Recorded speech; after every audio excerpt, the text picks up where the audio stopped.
introduced page through the link in this email. Scroll through the profiles of the cloud advisors and find one that you would like to connect with. If you would like, you can use the filter option at the top of the page to narrow down the advisors that will come up.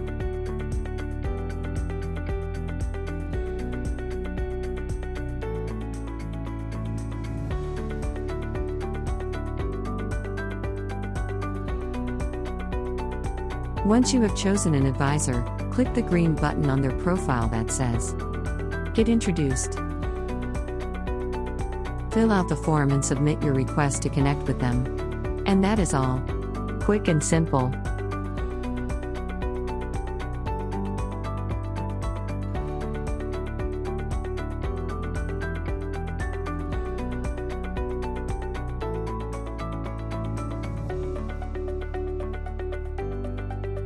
Oh.